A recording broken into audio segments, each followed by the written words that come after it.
Hey guys, welcome to a quest of Uncover the Secret of the Uninhabitable Island.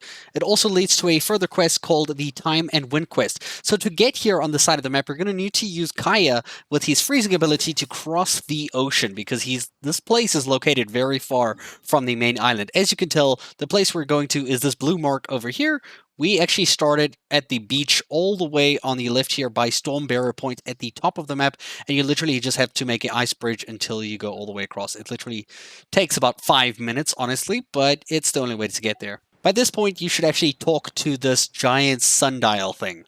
Now, it will mention a notebook that you need to find. I'm already past that stage in this recording over here. The notebook you need to get here is located in this area down here.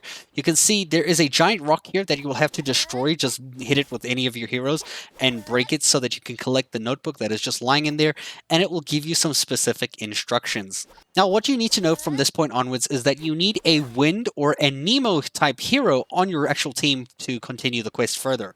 So now you need to change your time in the game here all the way to 2 a.m. because the quest mentions that you need to do this between 2 a.m. and 5 a.m. in the morning. So set it to 2 a.m., confirm it, let it wait until that time arrives.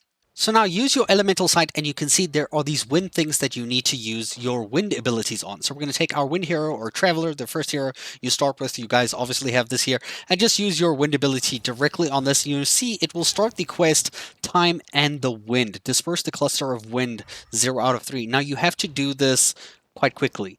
So if you start over here, you can actually head to the entrance of the island where you came there.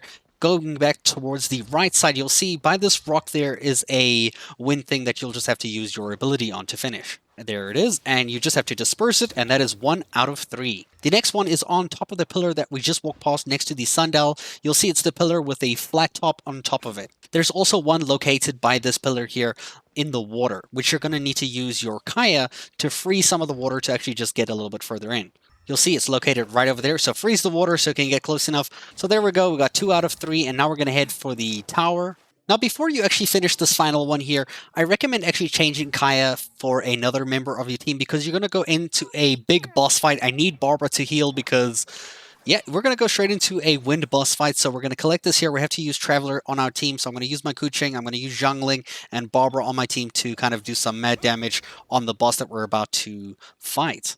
So we've collected all 3, and now we have to scatter the deposit of wind. And this is done in that section right in the middle over here. So just use your wind ability, and it will spawn a boss that you'll have to fight until he's down to 30% health. I decided to use some attack food to try and make this go as quickly as possible, because I hate fighting these guys here. The best way is to actually let him do that red thing, and as he's on the ground here, attack him with your melee attacks and just get as much damage as you can. He's not down there for too long, so really kind of take your chance and attack him when you can.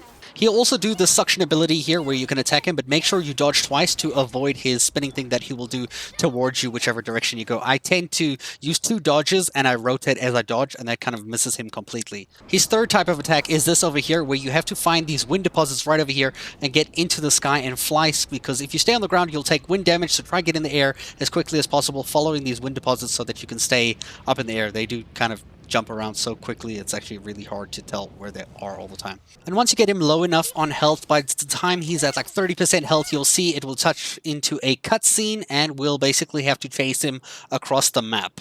You'll see he'll fly up into this wind thing over here, and we're going to follow him in a short second. So jump into this wind here, fly all the way up, and we're going to follow into the direction that he went. You'll see it will kind of fly us up into the sky over here, and we're going to head this direction, as you can see on these different kind of circle wind speeders.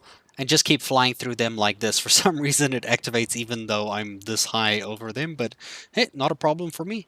Oh, what a beautiful day it is to fly across the world of Tevat.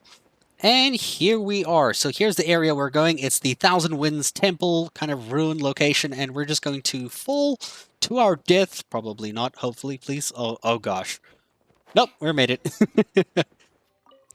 And then talk to Henry Morton, who you'll see standing right here. So you just have to start some conversation with him. Honestly, just skip through the cutscene text here and just kind of get it until it's done. And then now you'll want to collect the book that is in this tent right behind him over here, a thick notebook. And then we're going to be changing the time to 2 a.m. yet again. Obviously, you need your wind hero on your team for this as well. So change it down to 2 a.m. It has to be between 2 and 5 a.m. in the morning.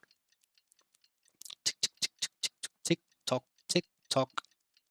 And good morning, everybody. It is 2 a.m. Sorry for waking you up. Now we have to activate these things over here. There's 4 of them. They're starting with the rock over here. Each time you do them, it will summon these enemies.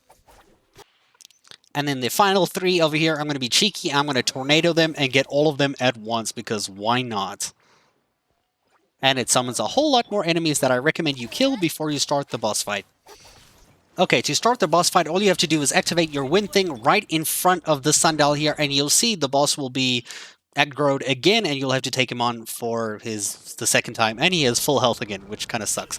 So, you know the drill, just destroy him. He will, however, summon monsters to join him every so often, so that makes things a little bit more tricky, and these monsters that he summons are actually quite strong. They take a while to kill too.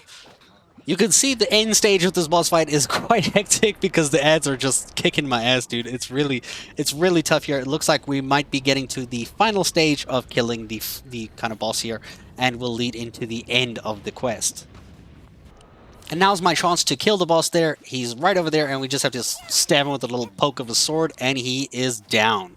It will also kill the ads that he brings with him. And now, once again, you just have to talk to Henry, and you can finish up the quest, and he will give you the rewards, and you have completed the quest. I hope this video was helpful, and if you do have any questions, leave them down in the comments below. I do reply to every single one, and I'll see you guys in a future video. Thank you so much for watching.